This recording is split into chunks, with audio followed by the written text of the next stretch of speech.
mais c'est pas tes amis. Alors les amis, t'es passé sur le c'est qu'on retrouve. C'est horrible. Bon, c'est pas parce que t'es mon deuxième que...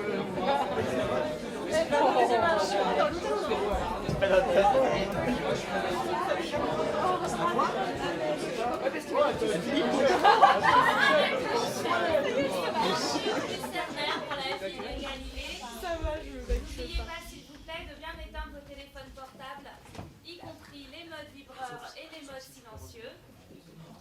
Pour les spectateurs du premier rang, je vous rappelle qu'il faut faire attention de ne pas poser sur la scène vos pieds, vos sacs, vos manteaux, etc. Et enfin, pour les issues de secours, elles ne sont pas indiquées, mais vous pouvez en trouver au fond de la scène, derrière le couloir, par ici. Et bien sûr, vous pouvez aussi emprunter la porte d'entrée. Merci à tous et passez une très bonne soirée.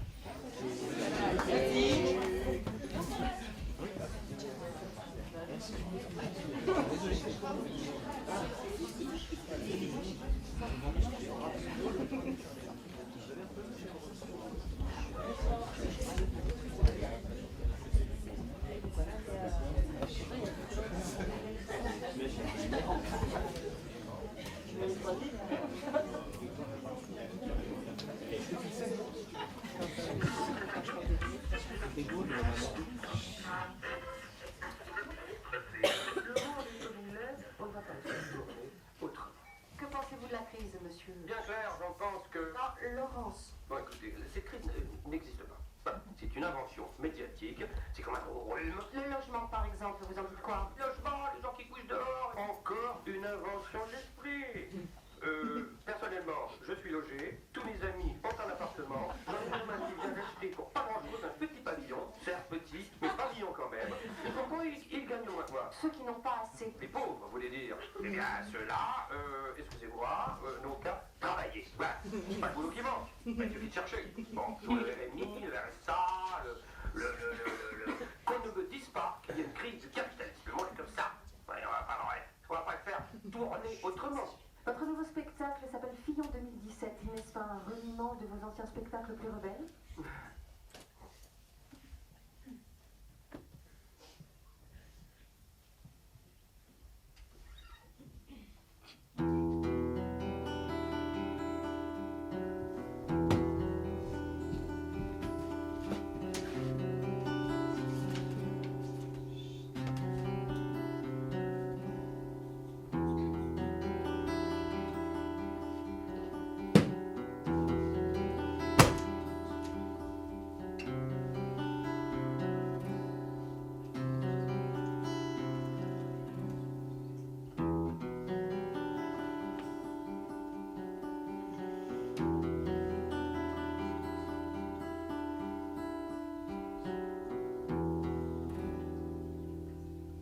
Grande partie de la population est maintenue par ses princes, ses propriétaires terriens et son clergé dans un brouillard nacré de superstitions et de vieilles formules qui masquent leurs machinations. Ces hommes, égoïstes et violents, ont senti l'œil froid de la science braquer sur une misère millénaire mais artificielle qu'il était manifestement possible d'éliminer. Pourquoi place-t-il la Terre au centre de l'univers ? Que le Saint-Siège soit au centre de la Terre. Je prédis que de notre vivant, on parlera d'astronomie sur les marchés, et même les fils des poissonnières se rendront en courant dans les écoles, car il plaira à ces hommes avides de nouveautés qu'une astronomie nouvelle fasse mouvoir la Terre.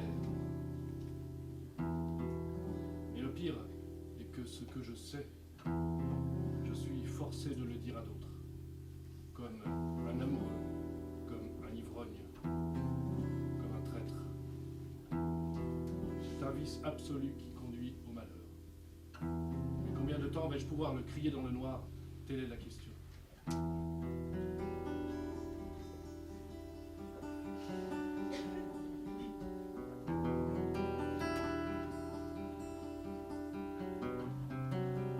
Durant 2000 ans, l'humanité a cru que le soleil et tous les corps célestes tournaient autour d'elle, et que les astres étaient fixés sur une voûte de cristal pour qu'ils ne puissent pas tomber. Mais aujourd'hui, Terre roule joyeusement autour du soleil. Et les poissonnières, les marchands, les princes, les cardinaux, et même le pape roule avec elle. L'ancien temps est passé. Voici un temps nouveau! Chaque jour connaît sa découverte. Et là où la foi était incrustée depuis 1000 ans, c'est là, c'est maintenant, que le doute s'incruste!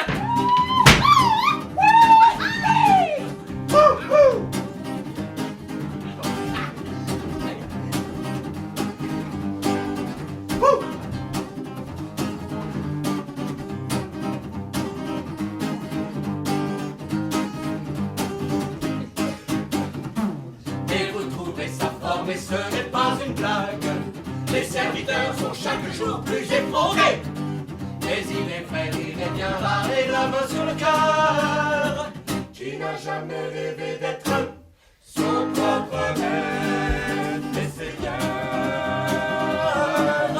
Et seigneur. D'être son propre maître et seigneur.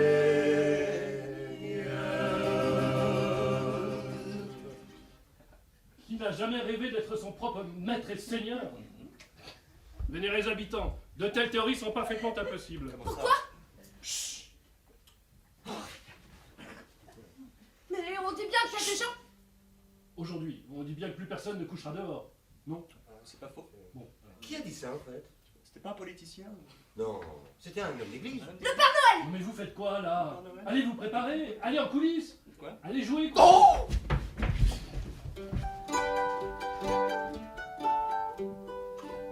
Nous sommes en l'an de grâce 1609 en Italie. Galileo Galilei, professeur de mathématiques à Padoue, veut démontrer le nouveau système du monde de Copernic. La clarté du savoir jaillit d'un pauvre bouge. Galileo Galilei calcule à tout. Ce n'est pas le soleil, mais la terre qui bouge. Le modeste cabinet de travail de Galilée, c'est le matin. Il faut payer le laitier! Oui, je sais, ça va, ouais.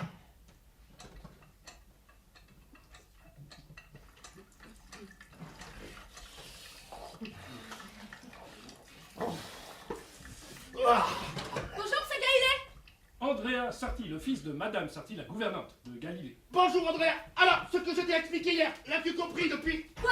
L'histoire de Copernic avec la rotation? Copernic. Non. Pourquoi voulez-vous que je comprenne? C'est très difficile et je vais avoir seulement 11 ans en octobre. Ah mais je veux justement que tu comprennes.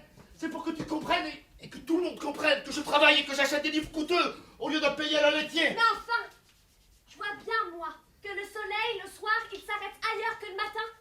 Avec ça, il ne peut pas être immobile. Jamais de la vie. Tu vois, mais qu'est-ce que tu vois? Tu écarquilles les yeux, c'est tout. Et écarquiller les yeux n'est pas voir. Tu en veux?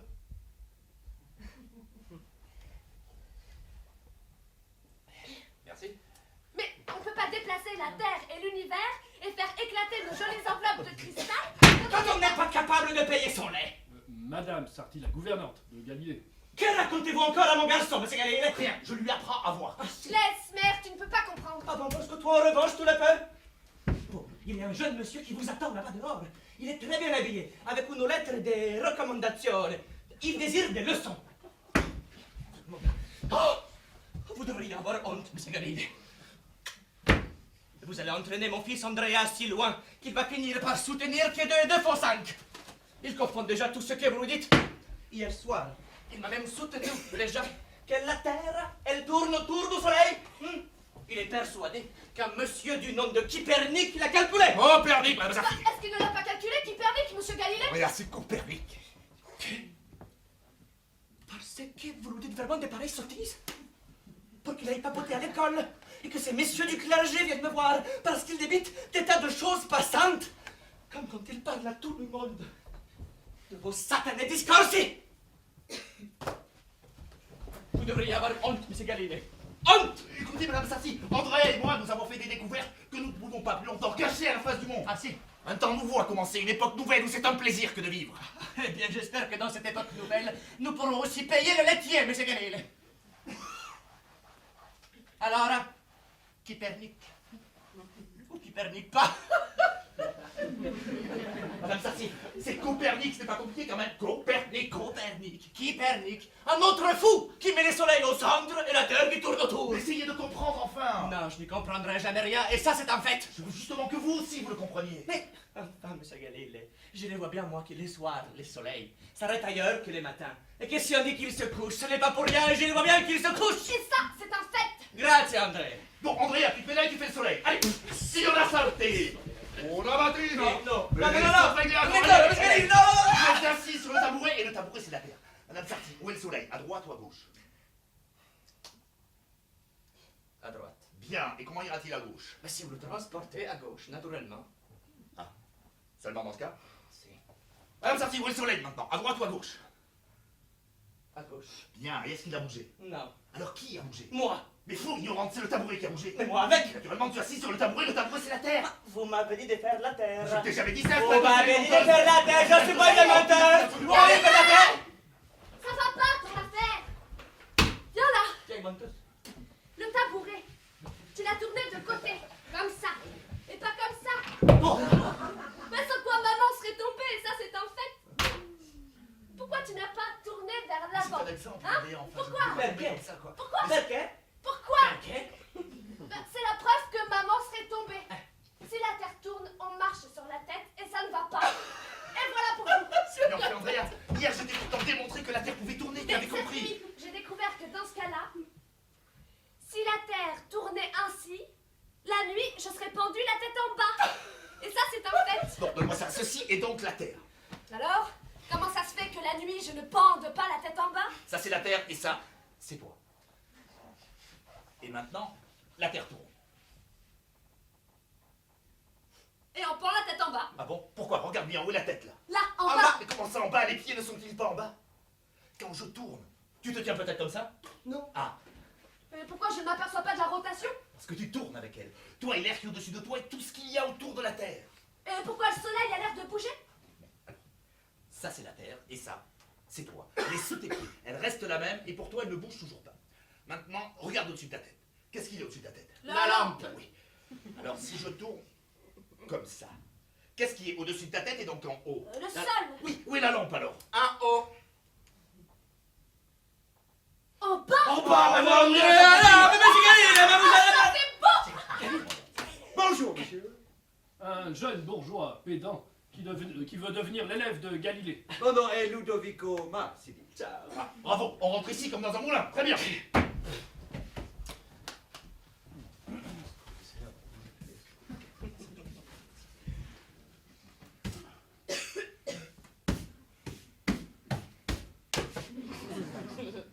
Faites-moi cet unique plaisir, ne renvoyez pas celui-ci. Je pense à la note d'où laitier. Leçon particulière, 10 écus par mois. Très bien, monsieur, très bien.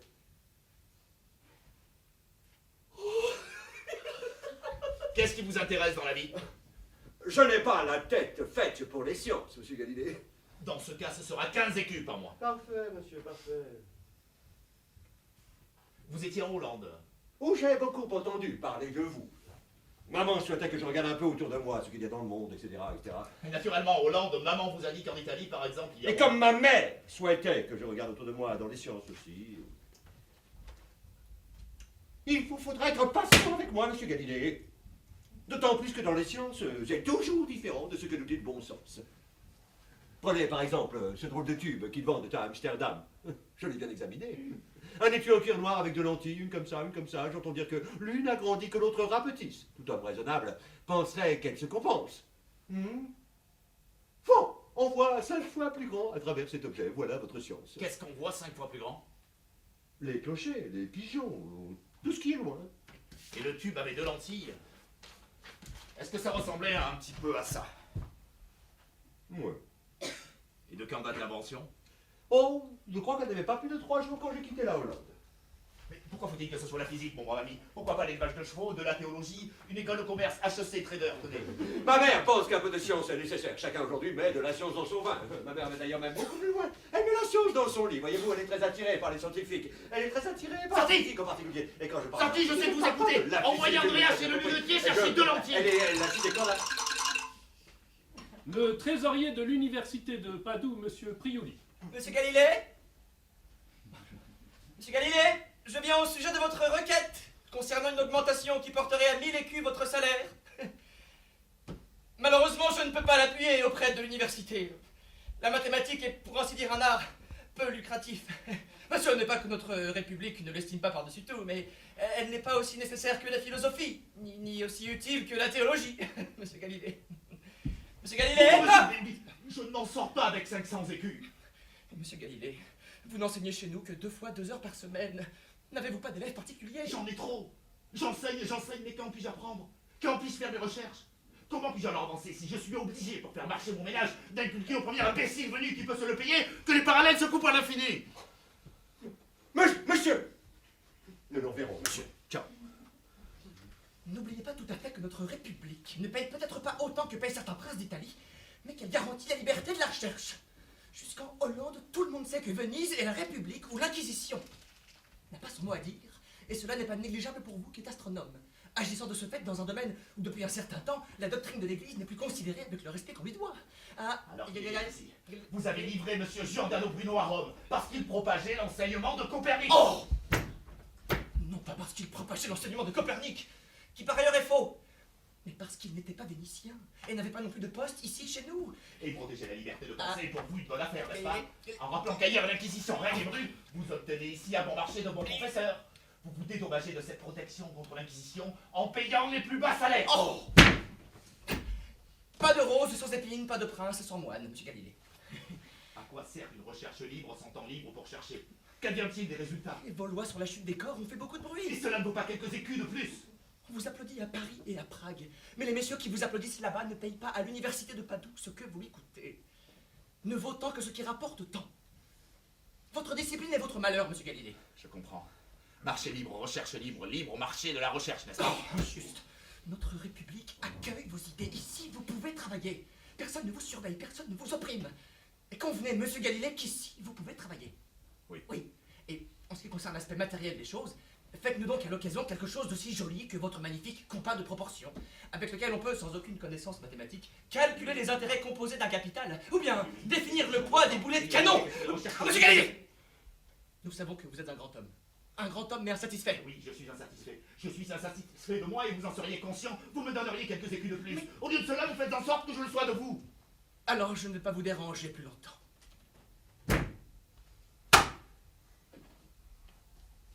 J'ai 46 ans. Je n'ai rien fait qui me satisfasse. Pourquoi tu n'as pas mangé la pomme, Andrea? Parce qu'avec ça, je montre que la Terre tourne. Andrea, viens, il faut que je te dise quelque chose. Ne parle surtout pas aux autres gens de nos idées. Pourquoi? Parce que l'autorité l'interdit. Mais c'est pourtant la vérité. Oui, mais elle l'interdit. Nous autres physiciens, nous ne pouvons toujours pas démontrer ce que nous tenons pour vrai. Même la théorie du grand Copernic n'est pas encore démontrée. Elle n'est qu'une hypothèse. Bon, donne-moi les lentilles, Andrea. C'est quoi une hypothèse? Une hypothèse, c'est quand on tient quelque chose pour vrai, mais qu'on n'a pas de preuves matérielles. Qu'as-tu fait de ton manteau, Andrea? Le demi-écu que maman m'a donné n'a pas suffi, alors je l'ai laissé en gage chez le lunetier. Et que vas-tu faire cet hiver sans ton manteau?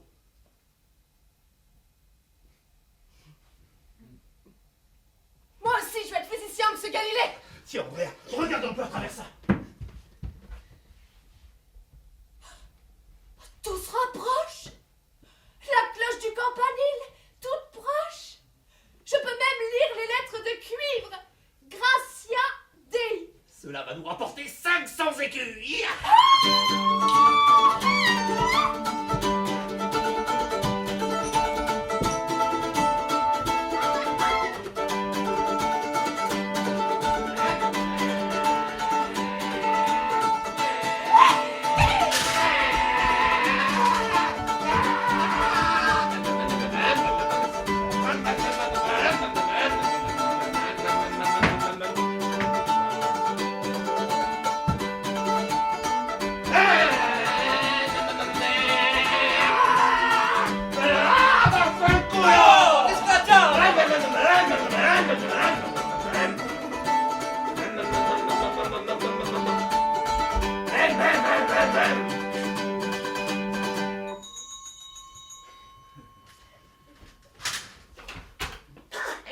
Bonjour, monsieur Galilée, c'est pour vous. Ah, c'est ma lunette. C'est votre anniversaire, monsieur Galilée?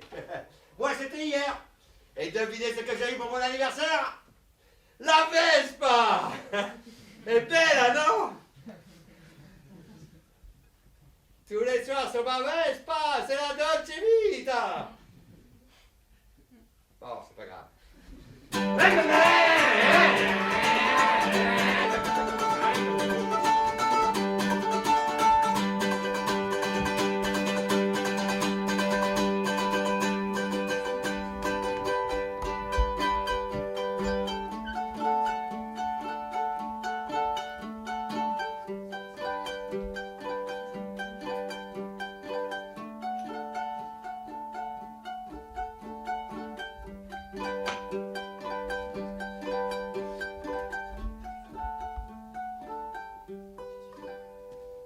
Ce que fait un grand homme n'est pas toujours grand. Mais Galilée était gourmand. Voici, sans tambour ni trompette, la vérité sur la lunette. Le grand arsenal de Venise, près du port. Galilée remet à la République sa nouvelle invention.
Sur le côté Sagredo, l'ancien élève et ami de Galilée, Ludovico, notre bourgeois pédant, la duchesse.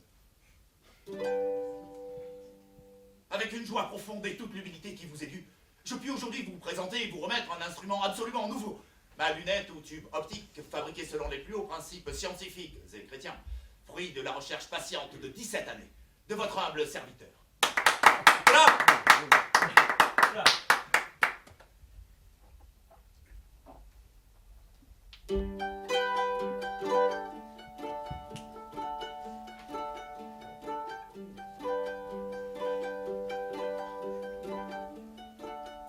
C'est du temps perdu. Je peux pas promettre que je me supportais longtemps ce carnaval.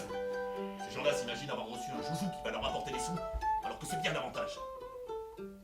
La nuit dernière, j'ai pointé la lunette en direction de la Lune. Et qu'as-tu vu? Elle ne brille pas par elle-même. Quoi? Je te dis, depuis 1000 ans, l'astronomie n'avançait pas parce qu'on n'avait pas de lunettes.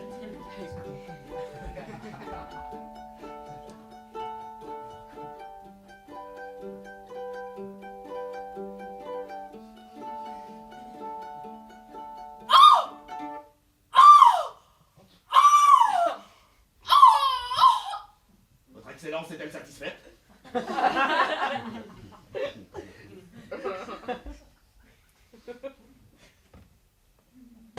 Malheureusement, dans notre République, nous avons besoin d'un prétexte vis-à-vis de nos édiles pour qu'il nous soit possible d'attribuer une certaine augmentation pour nos savants.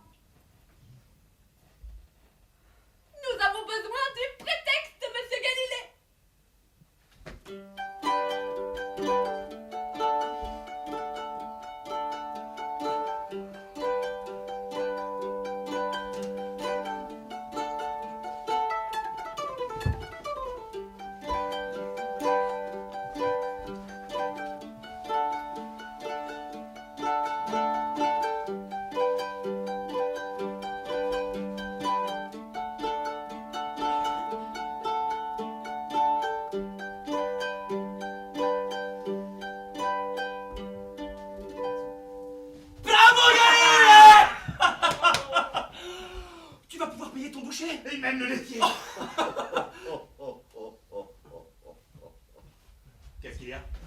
Toutes mes félicitations, monsieur Galilée. Je l'ai amélioré, Ludovico. Ah oui, j'ai bien vu. Vous avez fait l'étui rouge. En Hollande, il était noir. Je suis certain qu'avec cet objet, je pourrais démontrer une certaine théorie. Je crois que le noir aurait peut-être été aussi bien. Ils seront tous très satisfaits de ma lunette. Quoi qu'il en soit, vous êtes un excellent pédagogue. Je crois que je commence à comprendre quelque chose à la science. Vraiment, quel talent.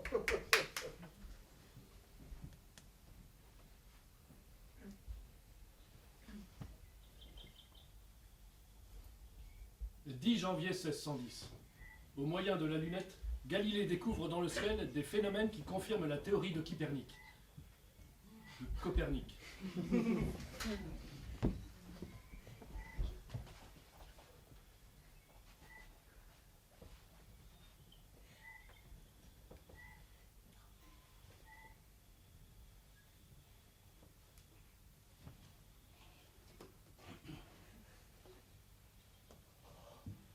Le bord du croissant est tout à fait irrégulier.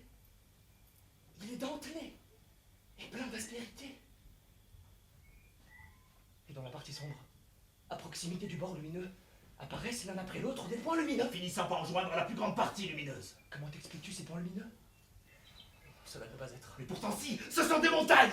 Sur une étoile? De gigantesques montagnes. Leurs cimes sont dorées par le soleil levant, tandis qu'autour leurs versants sont plongés dans la nuit. Ceci contredit 2000 ans d'astronomie. Ce que vous êtes en train de voir, aucun homme encore de la vie, exactement. Mais la Lune ne peut pas être une terre avec des montagnes et des vallées. Pas plus que la Terre ne peut être une étoile. Un astre ordinaire, un parmi des milliers. La partie sombre de la Lune te paraît-elle tout à fait sombre? Non. Maintenant que j'y prête attention, je vois qu'elle est couverte d'une faible lumière, couleur de cendre. Et d'où peut bien venir cette lumière?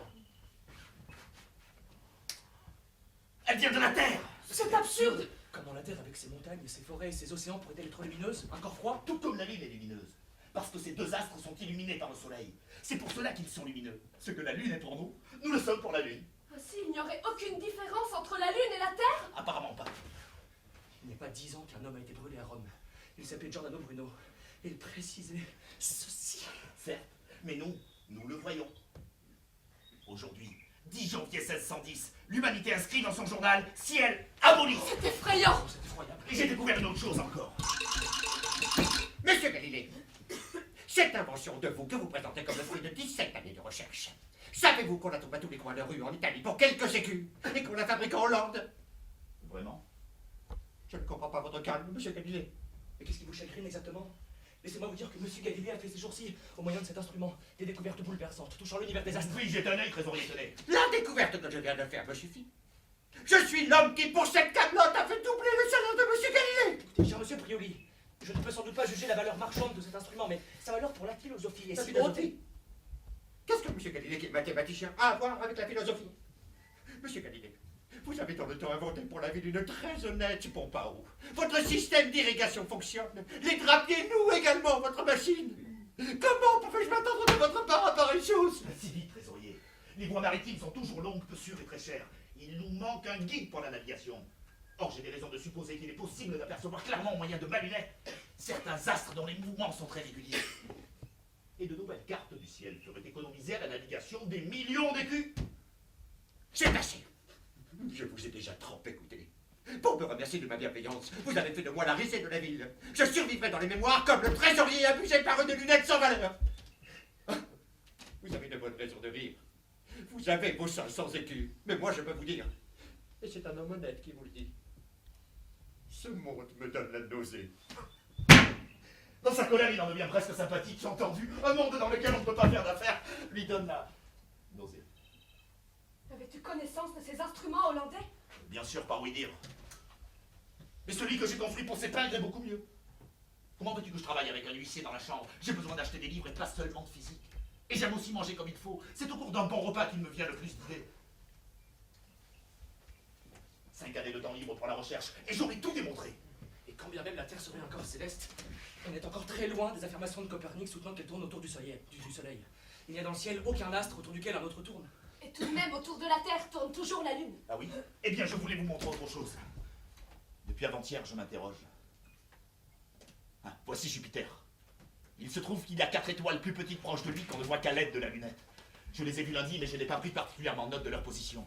Et hier, je les ai de nouveau observés. J'aurais pu jurer que la position des 4 étoiles avait changé. Elle a encore changé, je l'ai noté. Que se passe-t-il? J'en vois 3. Regarde. 3. Et où est la 4e? Mais la 4e ne peut être allée que derrière Jupiter, d'où on ne la voit pas. Le voilà ton astre, tandis qu'un autre tourne. Mais la sphère de cristal sur laquelle Jupiter est fixé! Il n'y a pas de soutien dans le ciel, il n'y a pas de support dans l'univers. Il s'agit d'un autre soleil. Comment ça, un autre Mais soleil? parce que des astres tournent autour de lui. Jupiter, un autre soleil? Calme-toi, tu penses trop Mais vite. comment ça trop vite? Mais réveillez-vous, ils avaient raison. Qui? Les coperniciens? Giordano Bruno aussi. Le monde entier était contre eux, ils avaient raison, ça c'est quelque chose. Galilée, calme-toi. Mais Sagredo, réveille-toi. Hurle pas dans tous les sens comme un fou! Ne reste pas là planté, muet comme une carte, quand la vérité est découverte. Je ne suis pas là planté, mais comme une carte. Mais je tremble que ce puisse être la vérité! Mais quoi? As-tu perdu la raison? Ne sais-tu vraiment plus à quoi tu t'exposes? Si ce que tu vois là est vrai, et si tu crées sur toutes les places que la Terre n'est qu'un corps céleste et n'est pas le centre de l'univers? Oui. Et que ce gigantesque univers avec tous ses corps célestes ne tourne pas autour de notre minuscule Terre, comme chacun aurait bien pu le penser. Donc, il n'y a que des astres? Mais où est Dieu alors?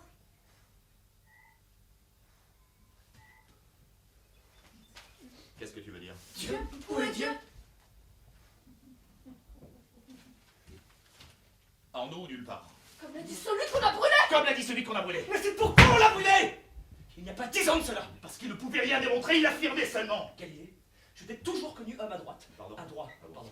17 ans durant à Padoue, et 4 ans à Pise, tu as patiemment enseigné à des centaines d'élèves le système de Ptolémée prôné par l'Église et attesté par les Écritures. Avec Copernic, tu tenais pour faux, mais tu l'enseignais. Parce que je ne pouvais rien prouver. Mais tu crois que pour eux, cela fait une différence? Toute la différence, Sagredo. Vois-tu, je crois en l'homme, et cela signifie que je crois en sa raison. Alors je vais te dire quelque chose, moi je n'y crois pas. 40 années passées parmi les hommes m'ont montré sans cesse qu'ils ne sont pas accessibles à la raison. Vas-y, montre leur nature rougeoyante d'une comète, inspire-leur une sourde angoisse, et ils se précipiteront hors de chez eux en courant à tromper les jambes. Mais dis-leur une chose raisonnable, et prouve-la 7 fois par la raison, et ils se moqueront de toi, tout simplement. C'est complètement faux et c'est une calomnie. Je ne comprends pas comment tu peux dire une chose pareille, mais la science. Il n'y a que les morts qui ne se laissent plus émouvoir par la raison. Mais comment peux-tu confondre leur misérable ruse avec la raison? Mais je ne parle pas de leur ruse. Je sais que l'âne, il le nomme cheval quand ils veulent le vendre, et le cheval à âne quand ils veulent l'acheter. Voilà toute leur ruse. Et tous sont en espérance. Tous se laissent convaincre par la raison. Oui, je crois à la douce violence de la raison sur les hommes. À la longue, ils ne peuvent lui résister. La séduction est trop grande qui émane d'une preuve. Penser est un des plus grands divertissements de l'espèce humaine.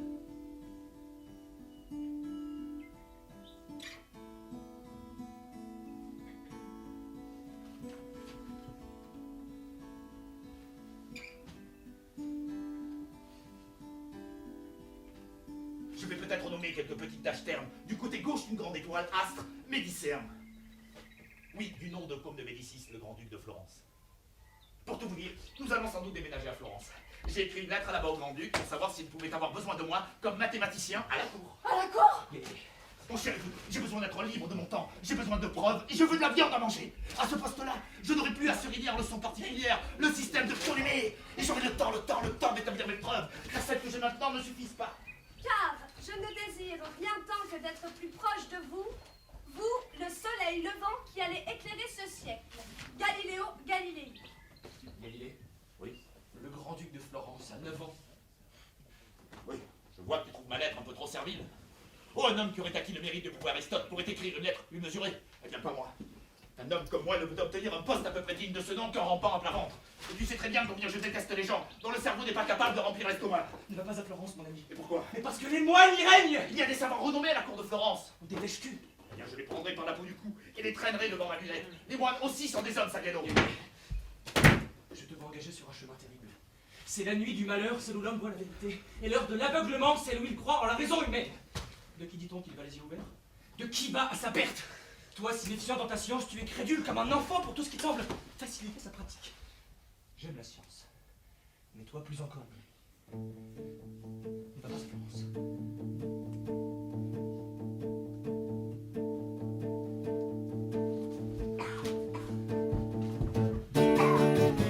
C'est la nuit du malheur, celle où l'on voit la vérité, et l'heure de l'aveuglement.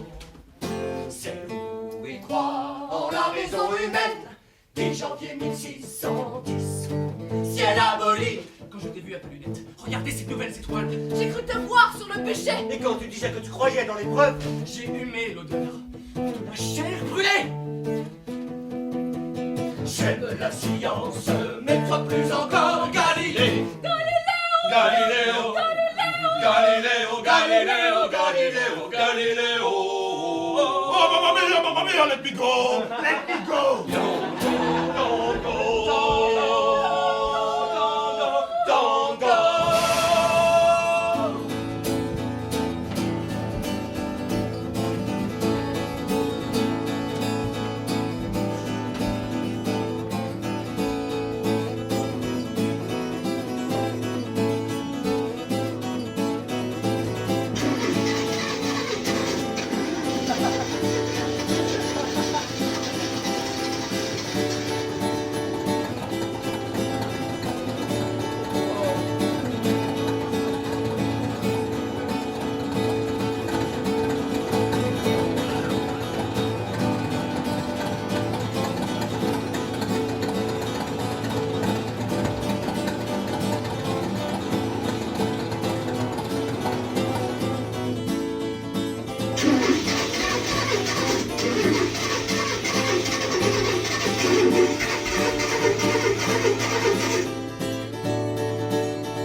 Galilée a troqué la République de Venise contre la cour de Florence.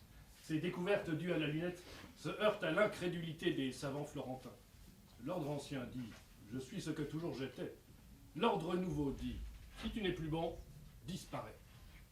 La maison de Galilée à Florence.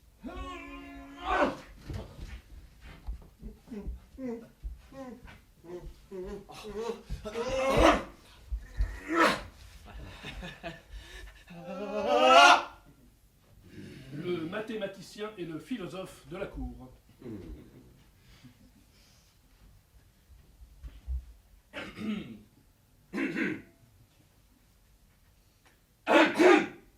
Ah, mes chers collègues, vous n'êtes pas sans savoir que nous autres astronomes avons rencontré depuis un certain temps de grandes difficultés dans nos calculs.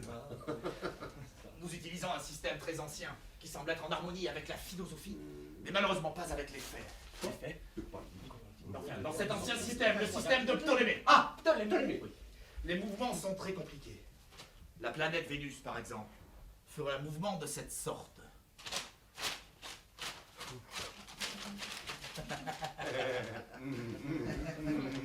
C'est absurde, n'est-ce pas? Bon, en outre, je viens de découvrir 4 petites étoiles autour de Jupiter. Des étoiles autour de Jupiter. Serait-il agréable à ces messieurs de commencer par une inspection des satellites de Jupiter? Les constellations médicéennes. Ces étoiles peuvent-elles exister? Bien sûr que non. Je pensais que vous alliez simplement regarder dans ma lunette pour vous en persuader. Certes, certes.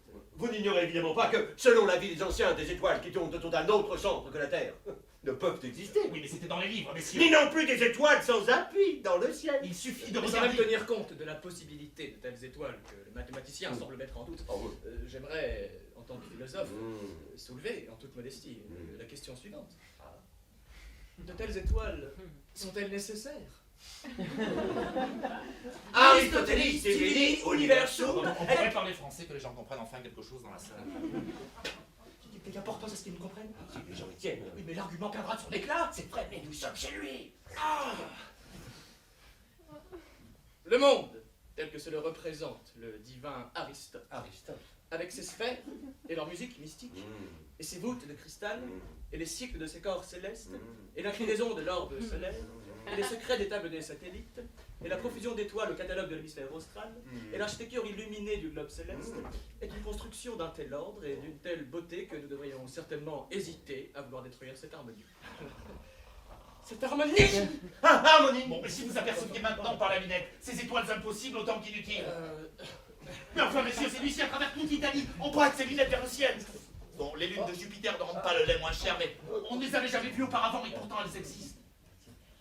Et l'homme de la rue en tire la conséquence que beaucoup d'autres choses pourraient exister, si seulement il ouvrait les yeux. Messieurs, vous lui devez une confirmation. On pourrait être tenté de vous répondre que votre lunette, faisant voir des choses qui ne peuvent pas être, doit être une lunette peu fiable, non? Que voulez-vous dire par là? Qu'il serait sans doute plus profitable que vous nous donniez les raisons qui vous amènent à supposer que dans la plus haute sphère du ciel immuable, des astres errant librement pourraient se mouvoir. Des raisons, monsieur Galilée, des raisons! Des raisons? Quand un simple coup d'œil dans ma lunette et sur mes relevés montre le phénomène, messieurs, l'indiscrétion devient de très mauvais goût. Regardez enfin!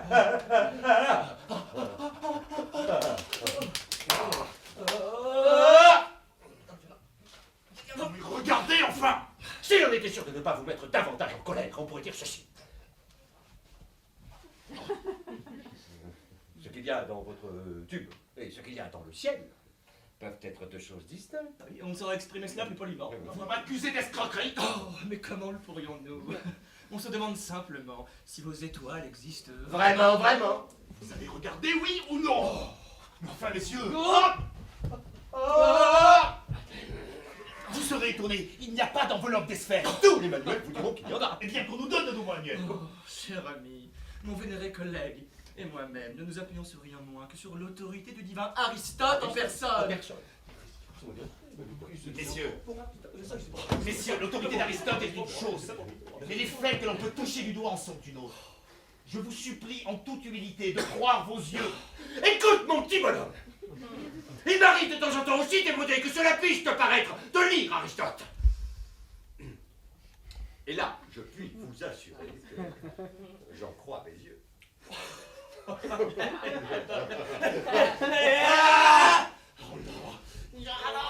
Je montre mes relevés en souris.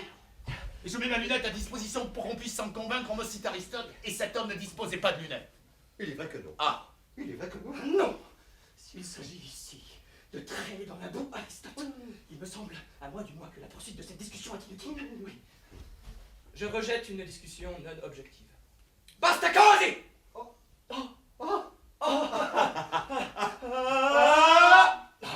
Écoute, oh, mais pardon, cher collègue. Oui, la main.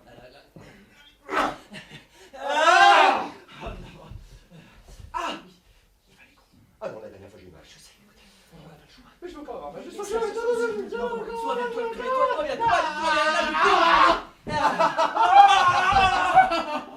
non, pas les oreilles. Bah oui, mais attendez, il y a un subterfuge comme ça.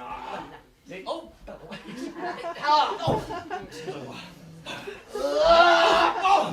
Cher collègue, notre ignorance est infinie. Entamons-la de millimètres cubes. À quoi bon vouloir être plus savant quand nous pouvons enfin être un peu moins bêtes? Bêtes? moi bête. C'est vous bêtes. Non mais messieurs, ne défendons pas les doctrines ébranlées. Mon travail dans les choses générales m'a fait côtoyer chaque jour des hommes du bâtiment et des ouvriers. Et ces gens-là sont illettrés et ils se fient au témoignage de leur sens sans se demander où peut les mener ce témoignage. oui.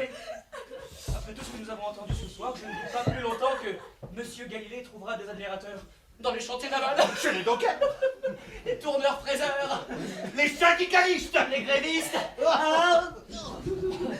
Les enseignants! Les retraités, les fainéants, les lycéens, les alternants. les intermittents du spectacle. Mais regardez dans ma lunette! Personne ne regardait dans ma lunette.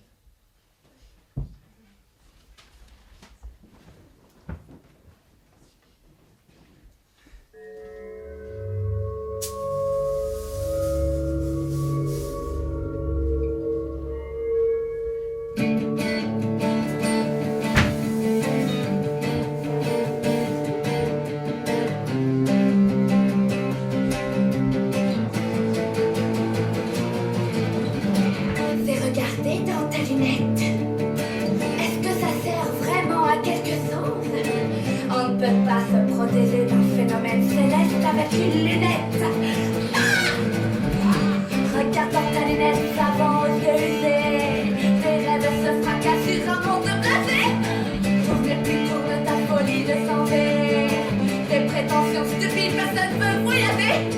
Regarde dans ta lunette, ces étoiles sont à toi. Ces étoiles, garde-les, tu n'as qu'une seule voix. On va te faire pleurer, on va juste kiffer. Crie juste encore un peu pour mieux nous amuser. Oh! Oh!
1616.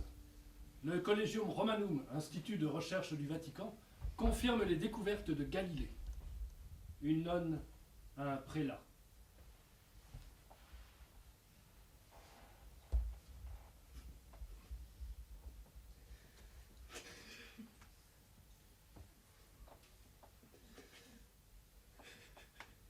Que le diable existe, on en doute.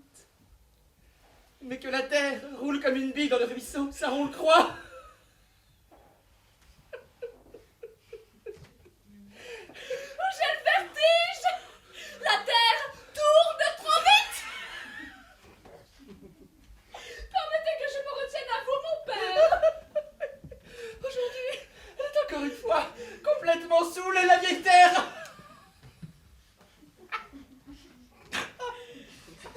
Arrêtez! Arrêtez, nous glissons.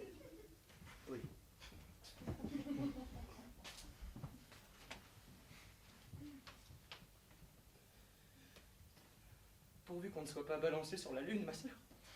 Il paraît qu'elle a des cimes montagneuses atrocement tranchantes. C'est un scandale! Un scandale! Un très vieux cardinal. Je ne comprends pas Clavius. S'il n'avait pas dû prendre pour argent comptant tout ce qui s'est affirmé pendant les 50 dernières années. En l'an 1572, dans la plus haute sphère, la 8e, la sphère des étoiles fixes, une nouvelle étoile se met à briller, plutôt plus lumineuse et plus grande que toutes les étoiles avoisinantes. Un an et demi ne s'est pas écoulé qu'elle disparaît et sombre dans le néant. Faut-il se demander ce qu'il en est de la durée éternelle et de l'incorruptibilité du ciel? Oui, où allons-nous? 5 ans plus tard, le Danois Tycho Brahe détermine la trajectoire d'une comète qui perce une à une toutes les enveloppes des sphères. Faut-il se demander où sont les sphères? Si on le leur permet, ils vont nous démolir tout le ciel étoilé. Un scandale. Il y a des phénomènes qui font difficulté pour vous autres astronomes. Mais l'homme doit-il tout comprendre? Comment mon cher Christopher Clavius, le plus grand astronome de l'Italie et de l'Église, peut-il seulement approuver une chose pareille? Approuver? Approuver! C'est parce qu'il regarde! Que nous sommes périssables, cela nous le savons. Que le ciel est aussi, voilà ce qu'ils nous disent à présent. Un jour viendra où ils diront, il n'y a plus l'homme et la bête. L'homme lui-même est une bête. Il n'y a que des bêtes. Monsignor, Somme insolent! Si c'est vous, je ne vois plus très bien, vous savez. Mais je vois tout de même que vous ressemblez beaucoup à cet homme. Comment s'appelle-t-il déjà? Giordano Bruno. Giordano Bruno! Que nous avons brûlé en son temps! Votre éminence ne devrait pas s'emporter. Vous voulez avilir la terre alors que vous vivez sur elle et que vous recevez tout d'elle. Vous souillez votre propre nez.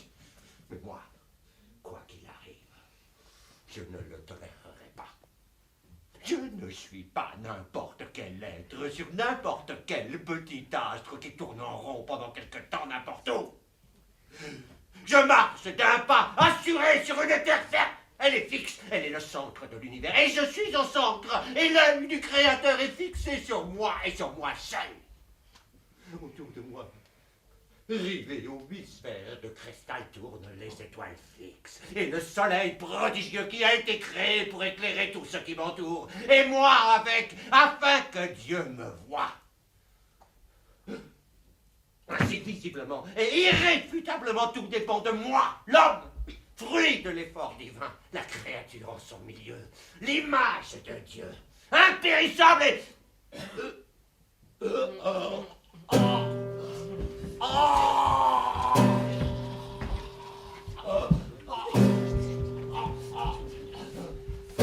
Bravo Galilée, vous êtes content? Nos astronomes ont déclaré votre théorie et celle de M. Copernic juste. Mais maintenant, c'est aux théologiens du Saint-Office de voir comment remboîter les sphères célestes.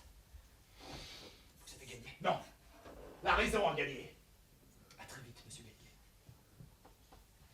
Elle a gagné. La raison a gagné, pas moi.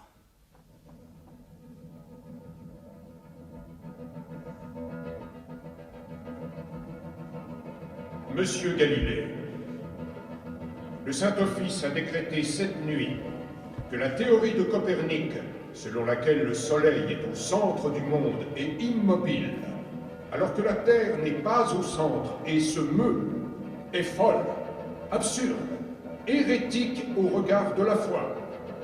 J'ai mission de vous exhorter à renoncer à cette opinion. Mais qu'est-ce que cela signifie?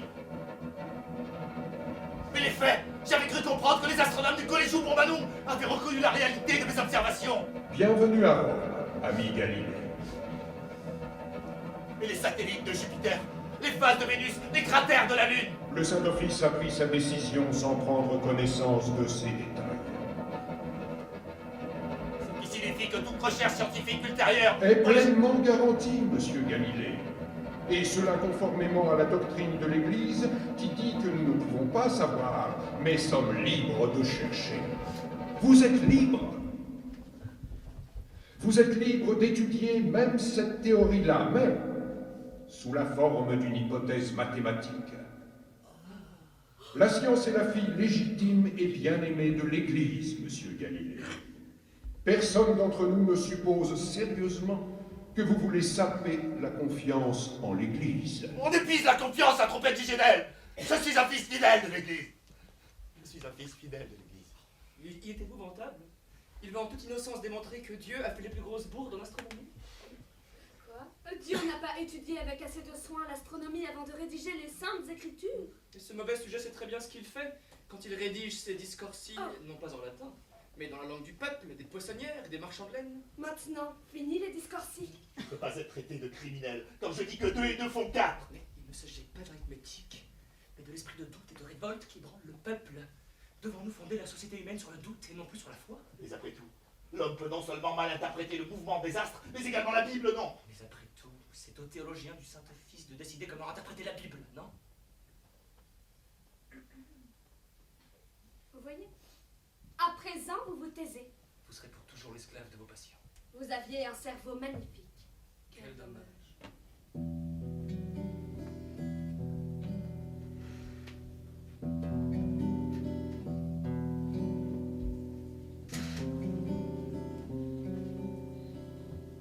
De retour à Florence, Galilée vit venir à lui un petit moine fort instruit.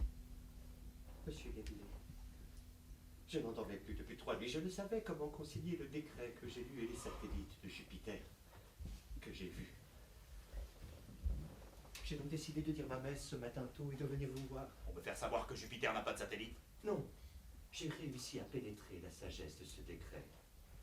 Il m'a révélé quel danger recèle pour l'humanité une recherche sans entrave et j'ai résolu d'abandonner l'astronomie. J'ai étudié la mathématique, monsieur Galilée. Mais il m'importe pourtant de vous soumettre les mobiles qui peuvent pousser même un astronome à renoncer au développement de certaines théories. Ces mobiles me sont connus, je crois, non? Vous pensez à certains moyens de pression extraordinaires de l'Église. Nommez-les sans crainte. Instruments de torture. Mais je voulais avancer d'autres arguments. Me permettez-vous de vous parler de moi?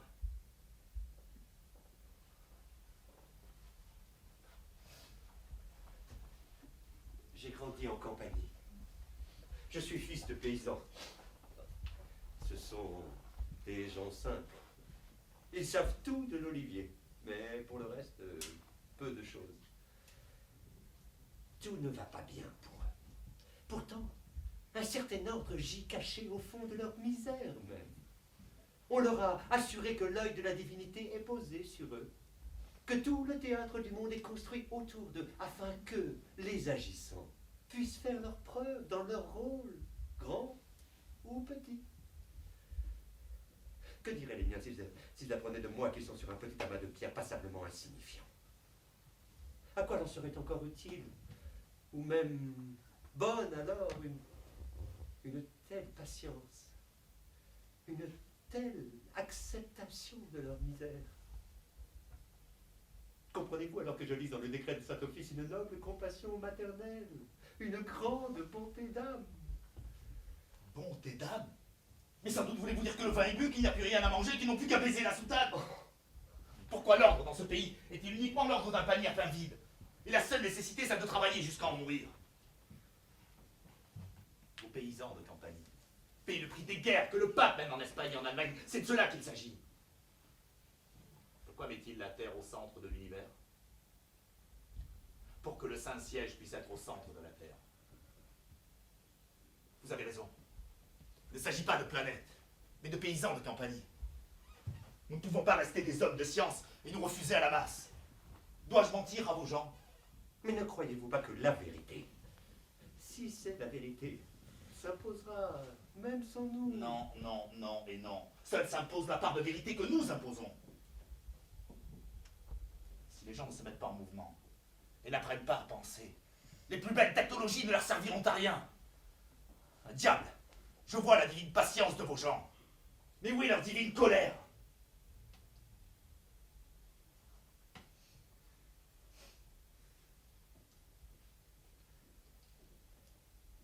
Ils sont fatigués. Mon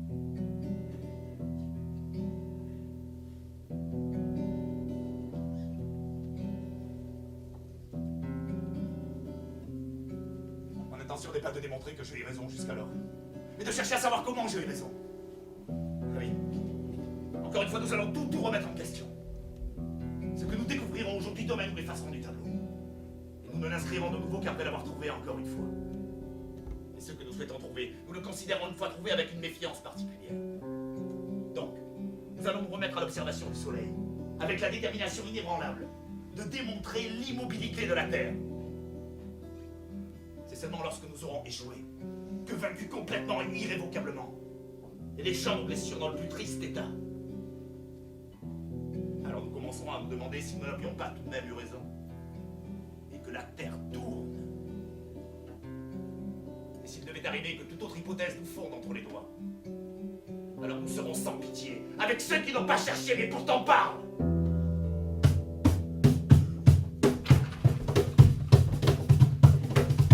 Durant la décennie suivante, la théorie de Galilée se répandit dans le peuple. C'est pas le soleil! Non, c'est la Terre qui bouge, je le fais pour vous. Galilée s'enfante, restez contre le pouvoir. C'est pas le soleil, non! C'est la Terre qui bouge, monsieur dame, allez-y, faites passer. C'est ça la révolution. Allez, on y va, tenez madame, c'est pour vous. Allez-y, attrapez. C'est ça! La liberté!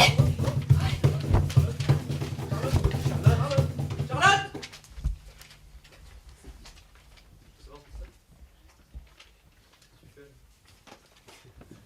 Allô, tu fais quoi? C'est quoi? Bah, c'est les tracts. Des tracts?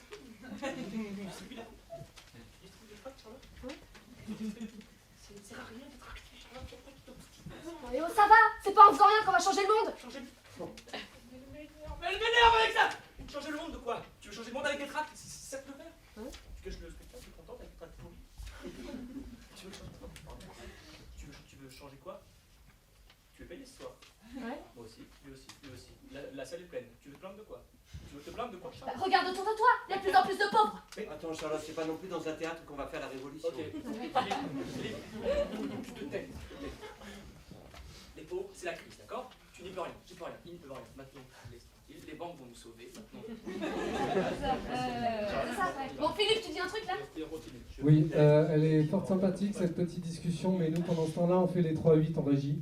Alors si vous pouviez la reprendre après, ça serait très bien. Non mais, ok, merci pour l'intervention, toi. Toi, il s'appelle Dan. Je m'en fous. En 2 secondes, entre comédiens, on règle un truc. Ça vient d'un technicien ou d'un régisseur, on fera signe, d'accord? Hein? On dira bouton, botard, ou un truc comme ça. Maintenant, Charlotte, tu viens, s'il te plaît. Ouais, bah joue avec ça. Voilà. Super. Bravo Aurélien. Merci, Charlotte. Bon, tu t'excuses maintenant, s'il te plaît? Bon, il en est bien incapable, il est bien trop arrogant pour ça. Je t'entends, Philippe. Bon, Dan, rallume la lumière, je m'excuse pour Aurélien. Excusez de quoi?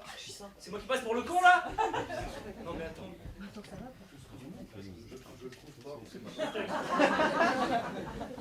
Jean-Christophe, je t'aime beaucoup. Tu es musicien.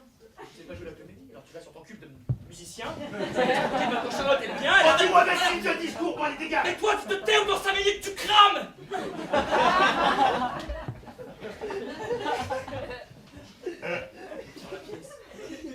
Je vous propose qu'on fasse descendre la censure d'un cran. Le public est présent, on va régler nos problèmes. On fait une réunion dans la loge tout à l'heure, d'accord? Vous êtes mes invités. J'ai un petit bouillon, je partage. Un petit bouillon. On va quoi? Oh bah, très simple, hein, patate. Quoi? Ah non, tu peux te gratter là. Je vous le dis, celui qui ne connaît pas la vérité, celui-là n'est qu'un imbécile.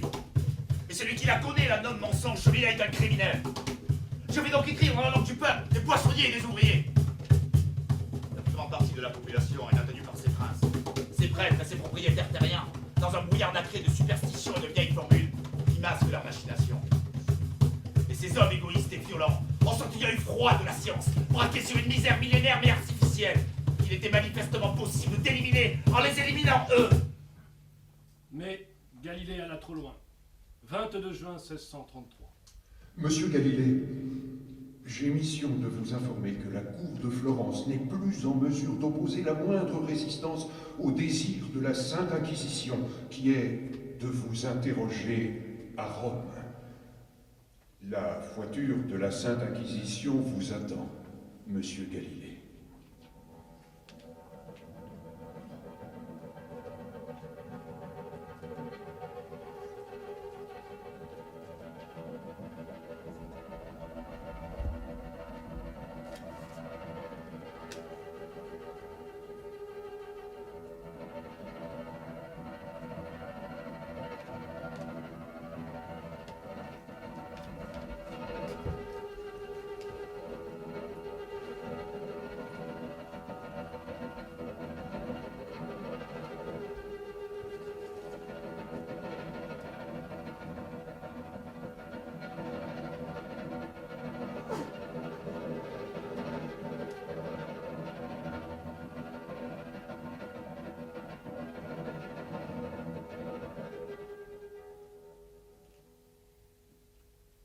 Moi, Galilée, professeur de mathématiques et de physique à Florence.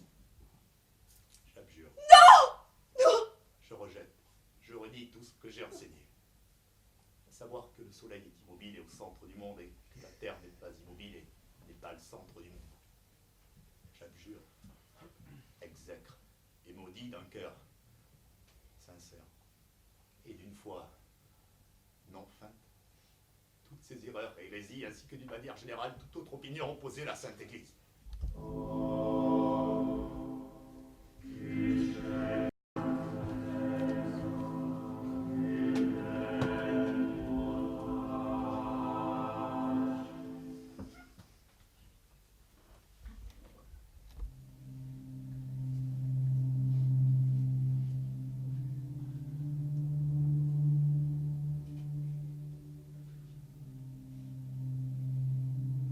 Malheureux le pays qui n'a pas de héros! Non, Andrea! Malheureux pays qui a besoin de héros!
« 1633-1642. Galilée, presque aveugle, vit dans une maison de campagne près de Florence, prisonnier de l'Inquisition jusqu'à sa mort. Entrez.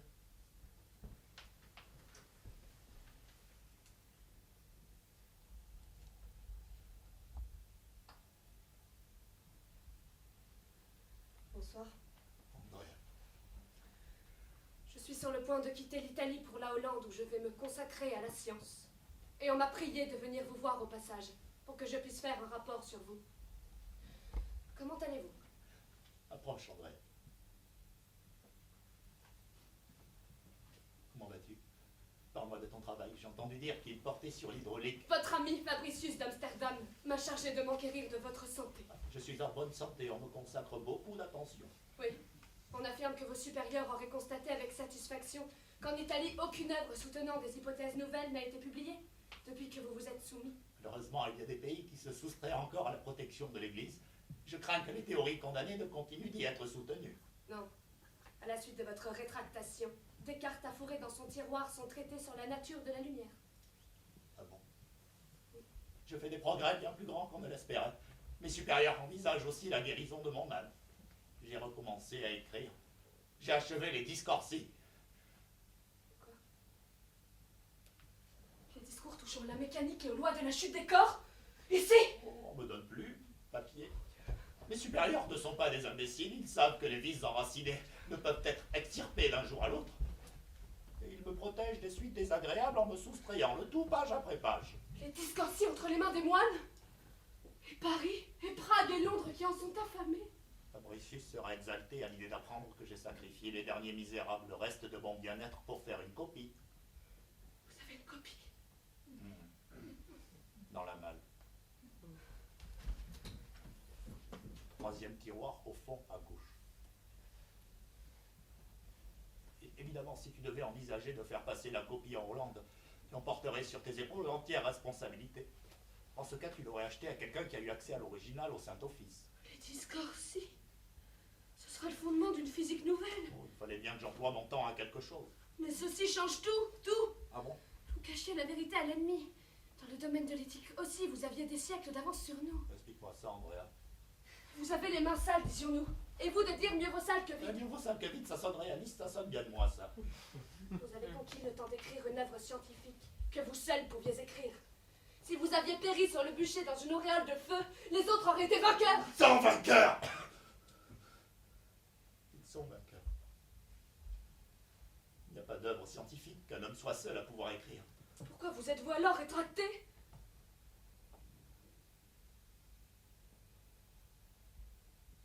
Je me suis rétracté parce que j'avais peur de la douleur physique. On m'a montré les instruments de torture. Ce n'était donc pas une ruse? Ça ne l'était pas. Bienvenue dans le ruisseau, frère par la science et cousin par trahison. Mais la peur de la mort est humaine. Les faiblesses humaines ne regardent pas la science. Ah bon? Mon cher Andrea, même dans l'état où je suis, je me sens encore capable de te donner quelques indications sur tout ce qui regarde la science à laquelle tu t'es adonné. Le combat pour rendre le ciel mesurable a été gagné à cause du doute. Et à cause de la foi, le combat de la ménagère pour payer son laitier sera encore et toujours perdu. La science, Andrea, a à voir avec ces deux combats. Moi, je soutiens que le but ultime de la science consiste à soulager les peines de l'existence humaine. J'ai trahi ma profession.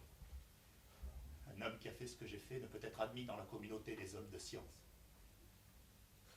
Vous êtes admis dans la communauté des croyants. Ah, c'est juste, oui.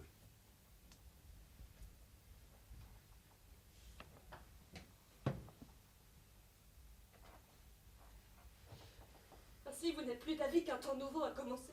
Aussi. Attention à toi. Quand tu traverseras l'Allemagne, la vérité est sous ton manteau. Merci, maître. Monsieur.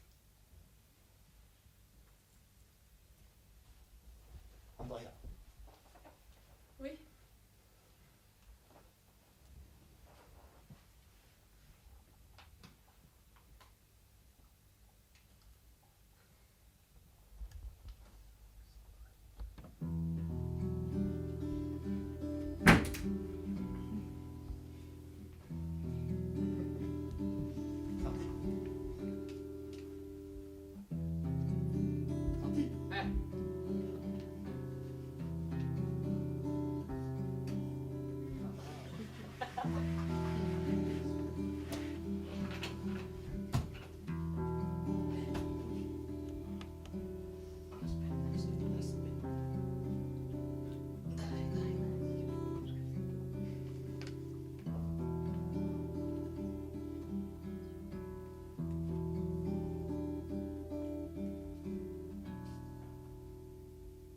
la nuit.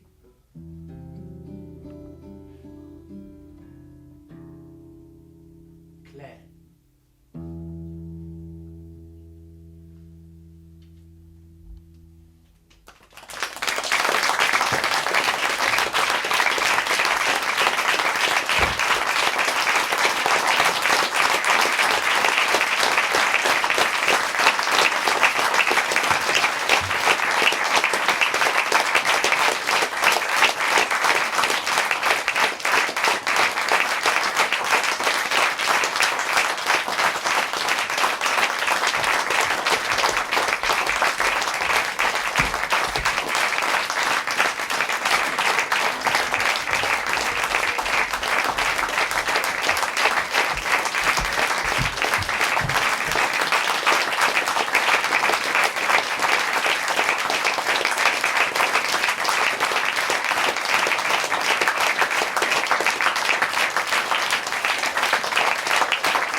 de la vie de Galilée au Lucernaire. On fait vite là, parce que le régisseur va terminer dans 5 minutes, il va tout nous éteindre. Il a un emploi de temps très précis. Donc cette pièce, nous allons la jouer jusqu'à ce que le pape ait présenté ses excuses à Galilée. On a pour 400 ans à peu près tous les jours au Lucernaire à 21h30. Voilà.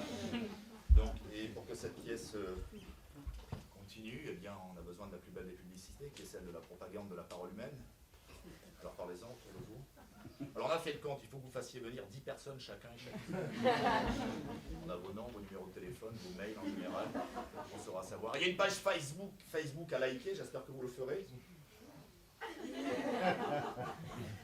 Faites au moins ça. Et puis, que vous dire d'autre, un site internet avec, si vous nous écrivez des cadeaux à gagner, les manuscrits de Galilée, des peluches, des gâteaux, la déclaration de Jean-Paul II en 92 qui est à mourir de rire sur Galilée. Si on vous l'envoie, si vous nous envoyez un mail, je vous envoie cette déclaration qui a hurlé de rire. Oui, bon bref. Si jamais vous voulez prendre des tracts de la vie de Galilée, pour les donner à vos amis, pour les distribuer, parce que ça marche de tracter, ça sert à quelque chose. Il y en a 5000. Il y en a 5000. Ouais. Bon, enfin, vous en prenez pour les distribuer à vos amis, pas pour les mettre dans votre chambre ou dans la salle de bain, voilà. Bon, bah écoutez, merci, passez une très bonne soirée. Là, dans 10 minutes, on est là-bas pour ceux à qui ça a plu, qui veulent parler de théâtre, de théologie, de, je sais pas, de ce que vous voulez. Dans 10 minutes, on est en bas pour discuter. C'est un très beau lieu en plus, voilà, demain samedi. Si la pièce vous a pas plu, on vous attend aussi à la sortie pour en discuter, vous attend. Donc voilà, tout est prévu. Merci encore, très bonne soirée.